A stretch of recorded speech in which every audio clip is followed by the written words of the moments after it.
नमस्कार दोस्तों, मैं हूँ आरती प्रजापति यूट्यूब चैनल पर आप सभी का हार्दिक स्वागत करती हूँ। दोस्तों, हमारे यहाँ UGC net paper 1 and paper 2 psychology की प्रिपरेशन कराई जा रही है। आज का हमारा जो यूनिट है वो हमारा साइकोलॉजी का है और आज हम देखने वाले हैं ध्यान के मॉडल्स के बारे में। आपने पहले भी ध्यान के एक मॉडल्स को देखा था, आज हम दूसरे मॉडल्स को देखेंगे। ओके, सबसे पहले वीडियो को लाइक कर दीजिए, अपने दोस्तों को भी शेयर कर दीजिए और इस चैनल को सब्सक्राइब कर लीजिए। चलिए दोस्तों, चलते हैं टॉपिक की ओर।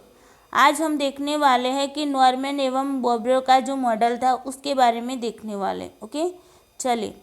तो नॉर्मन एवं बोब्रो जी थे, उन्होंने 1957 में ध्यान की व्याख्या दूसरे दृष्टिकोण से की थी और उन्होंने ये बताया था कि जो मार्ग विरोधी जो संप्रदाय है उसे उन्होंने क्या किया था, स्वीकृत किया था, एक्सेप्ट किया था। जो मार्ग विरोधी मॉडल्स हमने देखे थे ना, उनकी जो व्याख्या थी, उनकी जो परिभाषा थी, उनकी जो दृष्टिकोण था, उन दृष्टिकोण को यहाँ पर नॉर्मन एवं बोब्रो ने भी अपनाया था। ओके, और उन्होंने कहा कि वास्तव में सूचना संसाधन में मार्ग विरोध नाम की कोई भी चीज़ नहीं होती है, जिससे क्या होता है कि सूचना के जो प्रवाह होता है उस प्रवाह में कोई रुकावट आ जाती है। उन्होंने ये बताया कि हमारे सामने जो भी सूचनाएं होती है उनमें रुकावट होने का कारण ये नहीं होता है कि उसके मार्ग में कोई विरोध है। ओके, तो उन्होंने ये मार्ग विरोध की बात को उन्होंने नकारा है और उन्होंने कहा है कि ऐसी मार्ग विरोध जैसी कोई भी बात नहीं होती है जो हमारी सूचनाओं के प्रवाह में रुकावट पैदा कर सके।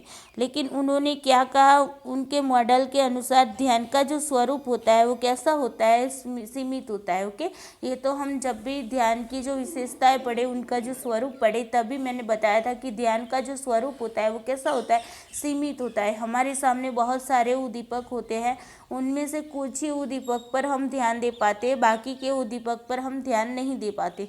तो वो क्या हो गई, वो एक सीमाबद्ध स्थिति में होता है, यानी कि सीमित होता है। ओके, तो यहाँ पर नॉर्मन एवं बोब्रो ने भी यही बताया कि ध्यान जो होता है वो क्या होता है, ध्यान का स्वरूप सीमित होता है, क्योंकि व्यक्ति के पास किसी कार्य पर ध्यान देने के लिए मानसिक प्रयास की ज़रूरत पड़ती है। आपको किसी भी चीज़ पर ध्यान देना है तो आपको मानसिक प्रयास करना होगा, है ना।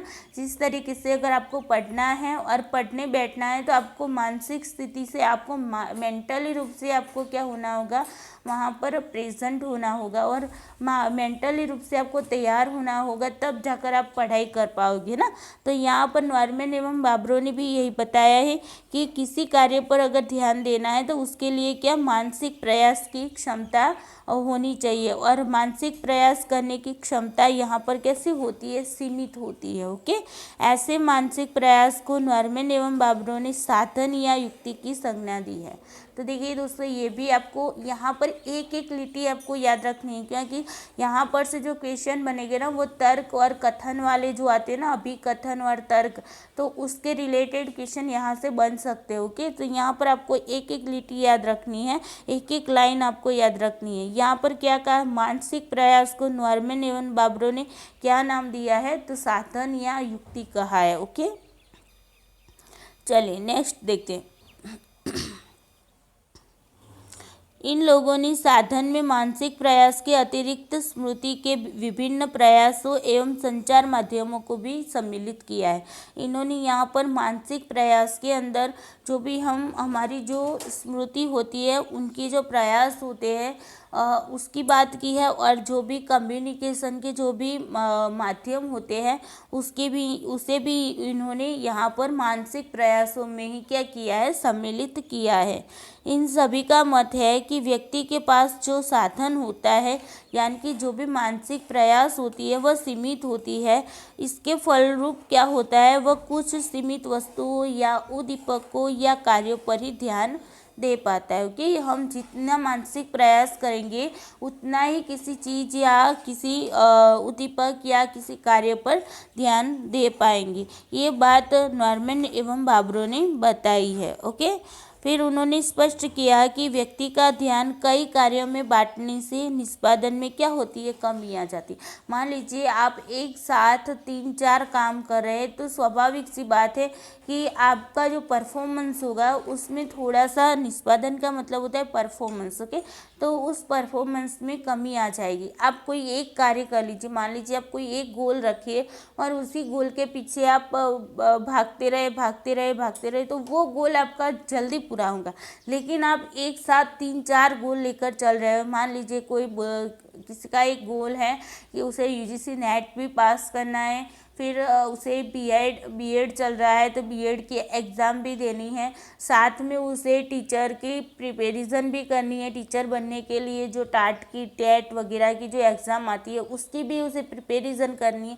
साथ ही साथ उसका एक गोल ये भी है कि मैं पीएससी की एग्ज़ाम दे दूँ और अच्छा सा कोई कलेक्टर आईएएस ऑफिसर बन जाऊँ। तो एक साथ उसके 4 गोल होंगे तो वहाँ पर क्या होगा, चारों की और वो अपना ध्यान नहीं दे पाएगा, यानी कि वो अपनी प्रिपरेशन जो है वो अच्छे से तैयार नहीं कर पाएगा। लेकिन अगर किसी इंसान का एक ही गोल होता है, जैसे कि उसको नेट पास करना है, तो वो सिर्फ और सिर्फ उसे नेट की ही प्रिपरेशन करनी होती है। और यहाँ पर जो दूसरा व्यक्ति है जिसके पास 4 गोल है और तो 4 गोल की उसके प्रिपरेशन करनी पड़ेगी, तो वहाँ पर क्या होगा, उसका जो परफॉर्मेंस होगा वो कैसा हो जाएगा, उसमें परफॉर्मेंस में कमी आ जाएगी जो एक गोल लेकर बैठा है उसकी तुलना में, ओके। तो उसका कारण यह है कि सीमित साधन का उपयोग व्यक्ति को उन सभी कार्यों में बांटकर करना होता है। मैंने अभी आपको बताया ना, 4 जगह पर उन्हें ध्यान देना होता है। यहाँ पर एक पर्सन है जो एक गोल लेकर बैठा है तो उसे अपना ध्यान एक ही पर टिकाना होता है, दूसरे कोई भी गोल पर उसे टिकाना नहीं होता है। तो वहाँ पर जो एक गोल रख कर बैठा है उसी इंसान का जो परफॉर्मेंस होगा वो कैसा होगा, बेस्ट होगा, ओके। तो ये बात नॉर्मन एवं बाबरो ने बताई है। उसके अतिरिक्त देखते हैं तो इन्होंने अपने सिद्धांत में 2 तरह के कार्यों के बीच अंतर किया है। उन्होंने 2 तरह के कार्य बताए, एक बताया साधन सीमित कार्य और दूसरा बताया है उन्होंने आंकड़े सीमित कार्य। अब देखिए साधन सीमित कार्य है उसमें उन्होंने क्या बताया कि साधन सीमित कार्य का मतलब ये होता है कि जिसमें निष्पादन के साधन के उपलब्ध होने पर निर्भर होता है। यानी कि हमारा जो परफॉर्मेंस होता है तो परफॉर्मेंस में जो साधन यानी कि मानसिक प्रक्रियाएं जो प्रयास जो उपलब्ध होते हैं उस पर यहाँ पर निर्भर होता है। यदि ऐसे कार्य के लिए अधिक साधन उपलब्ध होते हैं तो उसका निष्पादन बढ़ जाता है। यानी कि आपके मानसिक प्रयास अगर बढ़ जाएंगे तो क्या होगा, उसका निष्पादन भी बढ़ जाएगा। जब कम प्रयास होंगे तो क्या होगा, निष्पादन में कमी आ जाएगी। ये बात उन्होंने बताया है, ओके। जैसे कि मान लीजिए कि कोई व्यक्ति है वो गणित की कोई समस्या का समाधान कर रहा है और साथ ही साथ वो तेज़ी से गीत भी गा रहा है, तो देखिए यहाँ पर स्वाभाविक सी बात है वो गणित की जो समस्याएं होगी उसे सॉल्व नहीं कर पाएगा, है ना। तो यहाँ पर क्या होगा, जो तेज़ी से वो गीत गा रहा है और गणित की जो समस्या समाधान कर रहा है तो उनमें गणित की समस्या को समाधान करने में उसमें क्या आ जाएगी, त्रुटियाँ आ जाएगी। परंतु अगर गीत गाना वो बंद करके अपना जो मानसिक प्रयास गणित की जो समस्याएं हैं उसे सॉल्व करने में लगा लेगा तो वो जो गणित की समस्या है वो आसानी से वो सॉल्व कर पाएगा, ओके। तो ये बात हो गई आपकी साधन सीमित कार्य में। अब देखिए आंकड़े सीमित कार्य से तात्पर्य क्या है, तो जिसमें निष्पादन व्यक्ति की सीमित स्मृति क्षमता या उद्दीपक के विशेष गुण के कारण होती है। यहाँ पर देखिए साधन सीमित में क्या था कि जो मानसिक प्रयास थे उन मानसिक प्रयास के उपलब्ध होने पर, यानी कि आप जितना मानसिक प्रयास करोगे उतना ही आपका परफॉर्मेंस क्या होगा, अच्छा रहेगा। लेकिन यहाँ पर क्या होता है, यहाँ पर व्यक्ति की जो स्मृति होती है वो कैसे सीमित होती है, तो जो स्मृति क्षमता होती है या तो फिर उद्दीपक का कोई विशेष गुण होता है वो क्या होता है, सीमित होता है। उसके कारण निष्पादन पर जो साधन की उपलब्धता या अनुपलब्धता का कोई प्रभाव नहीं पड़ता है। ये बात यहाँ पर बताई गई। ऐसे कार्य में पर्याप्त साधन होने के बावजूद भी आपके मानसिक प्रयास काफ़ी बार होने के बावजूद भी क्या होता है, व्यक्ति का जो निष्पादन होता है, परफॉर्मेंस होता है वो क्या हो जाता है, वो खराब हो जाता है, ओके। तो देखिए यहाँ पर एक एग्जाम्पल के तौर पर समझते हैं कि कोई व्यक्ति है तो वो क्या करता है कि अपना रेडियो जो उसका बिगड़ गया है उसे खोलकर वो क्या करता है, उसे देखता है और अपने कान के नज़दीक उसकी जो भी आवाज़ आ रही है तो उस आवाज़ को सुन रहा है रेडियो को कान के आगे करके। ओके, अब उसी टाइम पर क्या होता है कि टेबल से कुछ चीज़ गिर जाती है और जो चीज़ गिरती है उसकी जो आवाज़ आती है तो उस पर वो व्यक्ति ध्यान नहीं दे पाएगा। ओके, क्यों नहीं दे पाएगा? क्योंकि जो भी चीज़ गिरी है उसकी आवाज़ और ध्यान देने के कार्य पर क्या होता है, अधिक ध्यान देने से भी उसके निष्पादन में क्या कोई सुधार नहीं आएगा। ठीक है, वो चीज़ उसे पता है कि गिर गई, फिर भी वो अगर उसी आवाज़ पर ध्यान देना चाहेगा चीज़ की तो भी वो नहीं दे पाएगा। ओके, क्योंकि क्या हुआ, यहाँ पर जो परफॉर्मेंस है वो कार्य के विकृष्ट गुण पर सीमित है। यानी कि आप जो काम कर रहे, रेडियो की जो आवाज़ आ रही थी अपने कानों तक लगाकर बैठे हैं, तो वो रेडियो का जो गुण है, आपका ध्यान पूरा है रेडियो को ठीक करने में। तो उसी टाइम अगर टेबल से कोई चीज़ गिरती है, फिर भी आपको पता है चीज़ गिरी है, फिर भी उसकी आवाज़ को आप अनदेखा कर देंगे। तो ये बात आंकड़े सीमित कार्य में बताया गया है। ओके, चलिए। उनके अनुसार सूचनाओं को संशोधित करने के लिए जो साधन उपलब्ध होते हैं उनकी एक ऊपरी सीमा भी निश्चित होती है। यहाँ पर उन्होंने ये भी कहा कि जो भी मानसिक प्रयास होते हैं उसकी कुछ सीमा होती है। तो ये बात उन्होंने, जब व्यक्ति को ऐसा कार्य करना पड़ता है जिसे क्या होता है कि संसाधित करने में लगे कुल साधन की मात्रा की जो सीमा होती है। मान लीजिए कोई कार्य कर रहे हैं और उसकी जो उस पर मानसिक प्रयास करने की जो सीमा होती है उस सीमा से अगर कम सीमा तक की मानसिक प्रयासों की बात होती है तो वहाँ पर वो व्यक्ति आसानी से अपना ध्यान दे सकेंगे। लेकिन क्या होगा कि आपकी जो मानसिक प्रयास की जो सीमा है उस सीमा से अगर ज़्यादा वो सीमा से ज़्यादा अगर आपके ध्यान में जो भी उद्दीपक आते हैं तो वो क्या होता है कि उस टाइम आप वहाँ पर परफॉर्मेंस नहीं कर पाओगे। ओके, यानी कि आपका परफॉर्मेंस क्या होगा, ख़राब हो जाएगा। यहाँ पर कहने का मतलब है कि अगर मान लीजिए आप आपको मैथ्स नहीं आता है। ओके, क्या मैथ्स नहीं आता है? अब देखिए इसमें आपको मैथ्स में कुछ टॉपिक आते हैं और कुछ टॉपिक नहीं आते। तो मान लीजिए ये टॉपिक, यहाँ तक के जो टॉपिक है वो आपको आते हैं, तो यहाँ तक अगर आप प्रयास करेंगे किसी भी क्वेश्चन को सॉल्व करने का तो यहाँ पर आप अच्छे से उसे सॉल्व कर पाएंगे। लेकिन जैसे ही आप यहाँ पर आपको नहीं आता है उस पर अगर जब ध्यान देने लग जाओगे तो क्या होगा कि जब आपको यहाँ पर कुछ नहीं आता है तो यहाँ पर आप मानसिक प्रयास भी कर लोगे तो अभी यहाँ पर आपका क्या होगा, आपका जो भी परफॉर्मेंस होगा वो क्या हो जाएगा, गलत हो जाएगा, यानी कि ख़राब हो जाएगा। ओके, तो ये बात हो गई थी हमारी यहाँ पर जो उसकी सीमा, मानसिक प्रयास की जो सीमा की बात की गई है यहाँ पर ये बताया गया कि जो भी सीमा सीमित होती है और उस सीमित सीमा से नीचे की ओर अगर आप प्रयास करते हो, यहाँ पर ये सीमित सीमा है और उसके नीचे की ओर अगर आप प्रयास करते हो तो क्या होता है कि यहाँ पर आपका परफॉर्मेंस अच्छा रहेगा। लेकिन जैसे ही आप उस सीमा से ऊपर तक जाओगे तो यहाँ पर आपका परफॉर्मेंस क्या बन जाएगा, ख़राब बन जाएगा। ओके,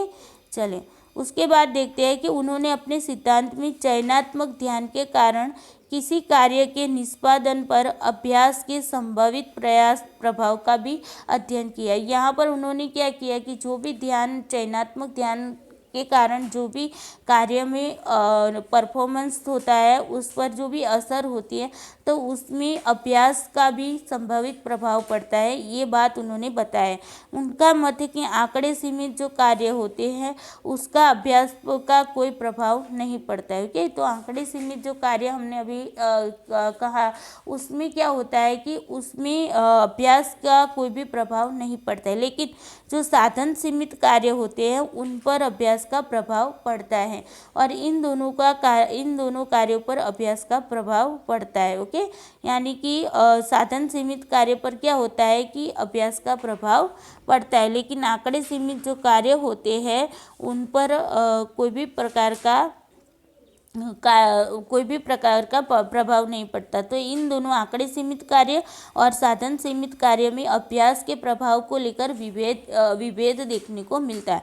जैसे कि कोई व्यक्ति है तो वो कितनी भी तीव्र आवाज़ से अगर बीच ज़मीन पर गिरने की आवाज़ पर ध्यान देने के लिए अभ्यास कर ले, मान लीजिए कि वो ऐसा अभ्यास कर रहा है कि तीव्र गति से तीव्र आवाज़ से के बीच वो ज़मीन पर गिरने की आवाज़ जो होती है उस पर ध्यान देने की कोशिश कर ले। मान लीजिए कि कभी आपके घर में रेडियो ज़ोर ज़ोर से बज रहा है और वहाँ आपका कोई भाई या बहन जो है वो कुछ कुछ ऐसी चीज़ से खेल रहा है जिससे उसमें आवाज़ उत्पन्न होती है।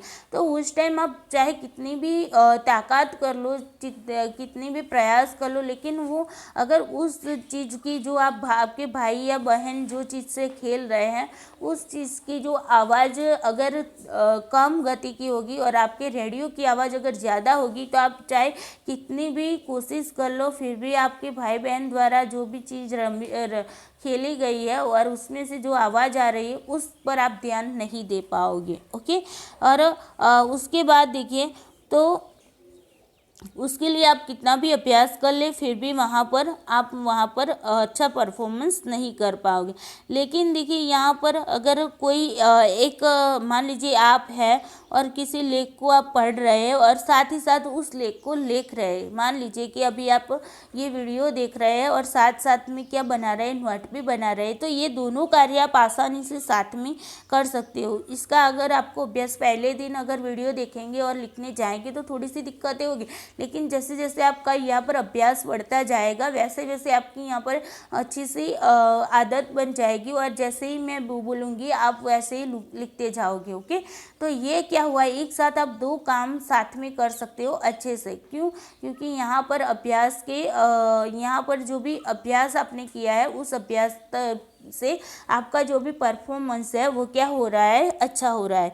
यानी कि कहने का मतलब ये कौन सी बात हो गई, ये साधन सीमित कार्य की बात। ओके, और आंकड़े सीमित जो कार्य थे जो मैंने आपको आगे बताया कि वो आपके भाई बहन खेल रहे थे उसमें से जो आवाज़ आ रही थी, आप रेडियो सुन रहे थे, तो उस टाइम की जो भी एग्जाम्पल दिया वो एग्जाम्पल आपका क्या था, आंकड़े सीमित कार्य का था।